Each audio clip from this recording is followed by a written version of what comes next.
ఇక తాజాగా మరో బాయ్ ఫ్రెండ్ చింటూ అంటూ లావణ్య చింటూ మధ్య ఆడియో కూడా ఒకటి లీక్ కలకలం రేపుతోంది. సోషల్ మీడియాలో ఈ ఆడియో కూడా వైరల్ గా మారింది. రాజ్ తరుణ్తో పెళ్లికి సంబంధించినటువంటి ఆధారాలు కోర్టు కూడా లావణ్య సమర్పించలేకపోయింది.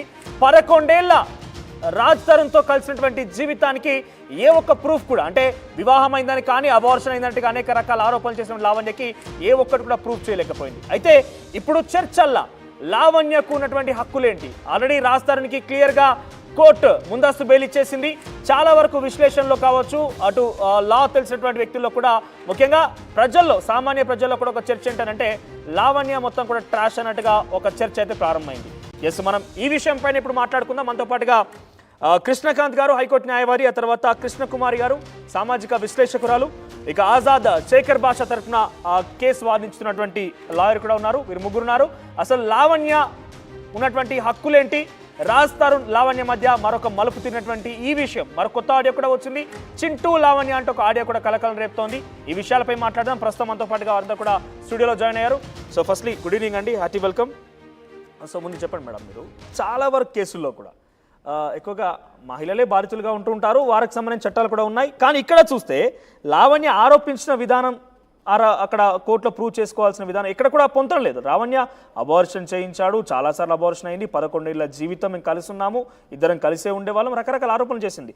కానీ అక్కడికి న్యాయస్థానం కంటే కూడా ఇంకా పెద్దగా ఏముండదు కావచ్చు. అక్కడికి వెళ్ళిన తర్వాత ఏం ప్రూవ్ చేయలేకపోయిందనంటే లావణ్య ట్రాష్ అనే ఒక ఆరోపణ వినబడుతోంది. మీరేం చెప్తారు? అంటే పూర్తిగా ట్రాష్ అనడానికి కూడా లేదండి. వీళ్ళిద్దరూ కలిసి ఉన్న మాట వాస్తవం. వీళ్ళిద్దరూ కలిసి ఉన్నారు అనే సంగతి రాజ్ తరుణ్ సన్నిహితులకి, లావణ్య సన్నిహితులకి, అలాగే అటు పెద్దవాళ్ళకి ఇటు పెద్దవాళ్ళకి కూడా తెలుసు. మరి ఎందుకు వీళ్ళు సహజీవనం చేశారు, పెళ్ళెందుకు చేసుకోలేదు, దాన్ని చట్టబద్ధంగా ఎందుకు చేసుకోలేదు అనేది వాళ్ళిద్దరికి మాత్రమే తెలుస్తుంది. ఇప్పుడు మనకు తెలియదు. పెళ్లి చేసుకునేటప్పుడు ఎవరిని ఇప్పుడు బయటకు వస్తుంది చేసుకోలేదని, కానీ ఆవిడ ఆరోపించిన ప్రకారంగా చేసుకున్నాము అని చెప్పి చెప్తుంది. నేను అదే అంటున్నా అండి, ఆవిడ చేసుకున్నారా చేసుకోలేదా అనేది ఎవరు చూసిన వాళ్ళు లేరు. దానికి సంబంధించిన ఫోటోలు లేవు, దానికి సంబంధించిన సాక్ష్యాలు లేవు. కోర్టు ఏం అడుగుతుంది? లాయర్ గారు బాగా చెప్తారు నాకంటే. కానీ అటు పెద్దవాళ్ళకి తెలిసి ఇటు పెద్దవాళ్ళకి తెలిసి సన్నిహితులకి తెలిసి వీళ్ళు ఎందుకు ఒక చట్టబద్ధతలోకి ఎందుకు వెళ్ళలేదు అనేది వాళ్ళిద్దరికి మాత్రమే తెలుసు. అయితే చట్టబద్ధతలోకి వెళ్ళకపోవడం వల్ల జరిగే అనర్థం ఏంటో ఇప్పుడు తెలుసుకుంటున్నారు. ఇప్పుడు లావణ్య తెలుసుకుంటుంది. ఎలా రాజ్ తరుణ్ తనకి దీన్ని ఒక అవకాశంగా చూపించుకున్నాడు. ఇప్పుడు లావణ్య నచ్చలేదండి, నచ్చలేదు కాబట్టి నేను వెళ్ళిపోతాను అని చెప్పి వెళ్ళిపోగలిగాడు. అదే మామూలు భార్యాభర్తలు ఎవరైనా సరే, అంటే చట్టబద్ధత ఉన్న భార్యాభర్తలు ఇలా వెళ్ళలేరు కదా. అందుకని మనం సహజీవనం చెయ్యాలి అని ఎవరైనా అనుకునే వాళ్ళకి ఇది ఒక పెద్ద ఏం చేయకూడదో నిరూపించింది ఈ కేసు. మీరు అంటున్నట్టుగా రాజ్ తరుణ్ అవకాశంగా తీసుకొని వెళ్ళిపోయాడు. ఖచ్చితంగా అండి, ఖచ్చితంగా. తనకి లావణ్య బిహేవియర్ మీద అనుమానంతోనే వెళ్ళాడనేది ఆయన చెప్తున్నమాట. ఆయన ఎందుకన్నా చెప్పనివ్వండి, బిహేవియర్ నచ్చకపోతే కూడా ఇష్టం అంటూ ఉంది అనుకోండి, బిహేవియర్ మార్చుకోమని చెప్తారు. ఏవో జరిగే ఉంటాయేమో వాళ్ళిద్దరి మధ్యలో. ఏది ఏమైనా రాజ్ తరుణ్ ఇప్పుడు తను ఇంకొక జీవితం చూసుకోదలుచుకున్నాడు, ఈమెతోటి జీవితం కాదు అనుకున్నాడు. కానీ రాజ్ తరుణ్ చేసిన అతిపెద్ద తప్పు ఏంటి అంటే, ఆ ఇల్లు సరిగా లేదు, ఆమె స్నేహాలు సరిగా లేవు, ఆమె బిహేవియర్ సరిగా లేదు అని చెప్పి నీకు అర్థమైన రోజున నువ్వు ఆమెను ఇంట్లో నుంచి ఎందుకు పంపించలేదు? ఇప్పుడు ఎట్లా అయితే ఆమె నాకు వద్దు అని అంటున్నావో, ఈ వద్దు అనేది ఆమె పోలీస్ స్టేషన్కి వెళ్ళాక వద్దు అనటం కాదు, ఆమె జైలుకి వెళ్ళి వచ్చిన తర్వాత ఇంట్లో నుంచి వెళ్ళిపోవటం కాదు.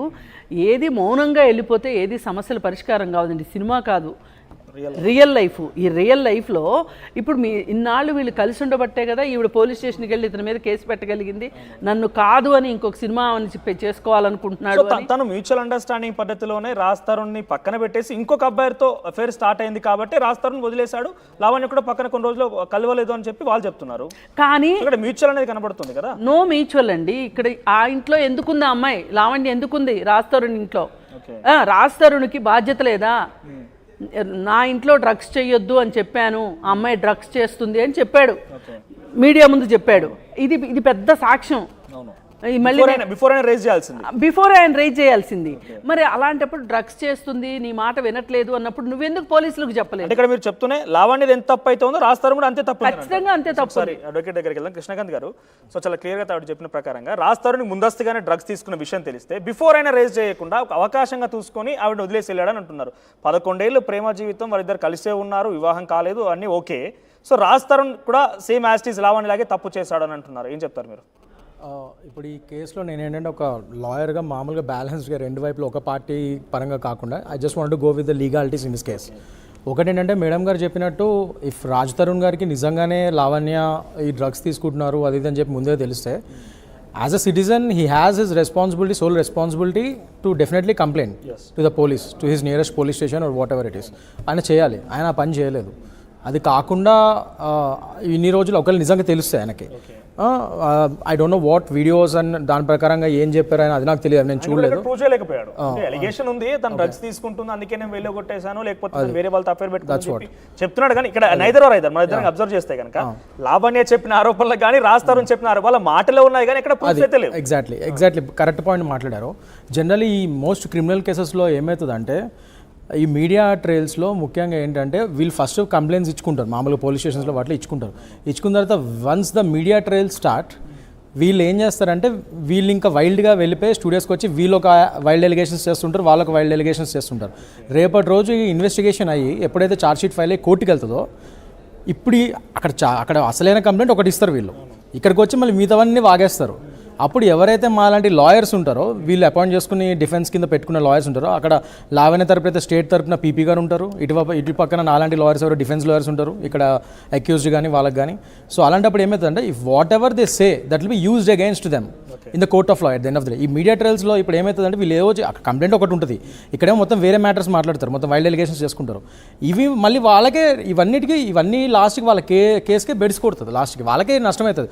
So at the end of the day ఇట్లాంటి కేసెస్లో ఏమవుతాయంటే at the end of the day అసలైన నిజాలు ఎప్పుడు బయటికి రావు. At the end of the wild ఎలిగేషన్స్తోనే ముందుకెళ్ళి లాస్ట్కి ఎవరు ఎలిగేషన్స్ కంప్లైంట్ ఏమి ఇచ్చారు దాని నుంచి అసలు మీడియాకి వెళ్ళి వీళ్ళు ఏం డీవియేషన్స్ చూపించారు అక్కడ ఆ డీవియేషన్స్ని పట్టుకొని నాలాంటి లాయర్ ఎవడో ఒకడు అక్యూటల్ చేసేస్తారు లాస్ట్కి. నిజంగా ఒకరికి అతనికి అన్ని తెలిసి ఆమె కన్జ్యూమ్ చేస్తుందని తెలిసి ఆయన కంప్లైంట్ ఇవ్వకుండా అన్నీ తెలిసి నిజంగానే అవసరానికి ఉపయోగించుకొని లాస్ట్కి ఇప్పుడు ఆ పాయింట్ తీసేసి వదిలేసిన తర్వాత ఇప్పుడు ఆ పాయింట్ తీసి కన్జ్యూమ్ చేసుకుని వదిలేసాను అంటే అది ఉంటే నిజంగానే దాన్ని ఒక విధంగా. బట్ ఇక్కడ వాట్ ఈస్ వెరీ ఓడిపోతారు కదా లాస్ట్. లీగల్ గా వెళ్ళాలన్నా కూడా అది రాజ్ తరుణ్కి ముందుగా తెలిసి ఆయన బయటకు చెప్పలేకపోయారు, అది ఎట్లా ప్రూవ్ చేయగలుగుతాం మనం?